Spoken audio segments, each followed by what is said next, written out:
this time we had the privilege with Ironman 4x4 to go through a remote area of Namibia. I think a piece of Namibia that a very few people actually experience, yet I think the nature, the scenes, the animal, the wildlife, everything is just perfect. With me, Theuns van Zyl, all the way from Walfish Bay. He's actually our tour guide, but don't let that fool you. He's also a very avid 4x4 enthusiast. Thank you, Francois. Yeah, always a pleasure to speak with you guys. It's nice to do trips with you. So yeah, the more we can do, the better, ne? Now, did you know that you're going to bring us to such a remote area, or you know, but you didn't tell us? Yeah, of course. If I told you that it's going to be Desolation Valley, maybe you would have stayed at home. But it's a beautiful place, ne? You mentioned something like that, but it never took off. Yeah. So, but I think if you're in areas like this, there are a few vital lessons that we must learn.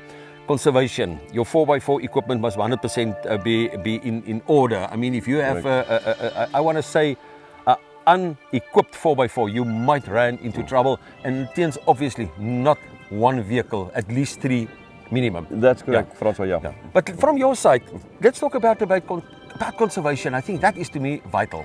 Yeah, of course, Francois. If you look at Namibia and all that it offers you, conservation must come to mind, the first thing.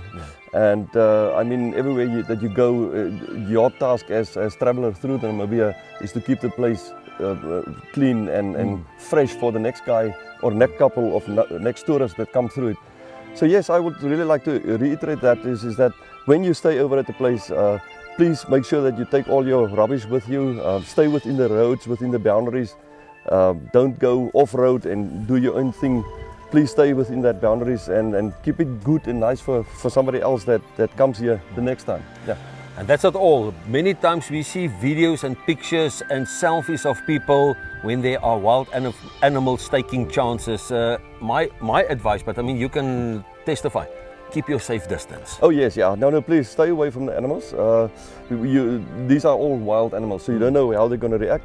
So try your best to keep a safe distance, especially if there's lions in the area.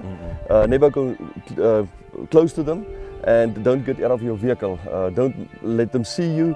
That's the way that you're going to be safe. And of course, you actually save the lion's life at the end of the day as well, because that lion will not see that it's a person that's in that vehicle. It only see the vehicle as a unit. So yeah, no, please keep the animals at a safe distance. And there's lots of them. Of course, do not feed them. Do not make it easy for them to get some food. Store your food in a safe, dry place, and keep it clean around you. Yes.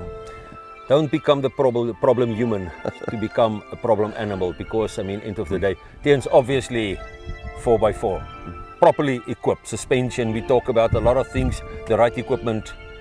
Your advice, sir? Yeah, Francois, I don't think it's really always necessary to have your car fully equipped to go in these areas. I mean, the roads is quite good, you know, there's a few ups and downs, but it's all within the safe travel of a normal or standard vehicle. But of course, if you can spend a little bit of money to build up the vehicle, it's always a benefit. You can go a little bit further, you can investigate a few places that you normally can't.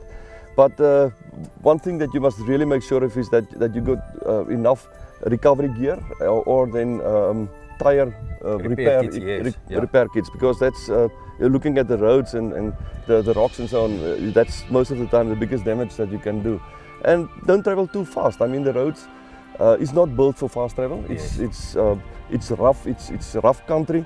So travel slowly, don't make too much dust, and all that stuff that makes traveling nice for everybody.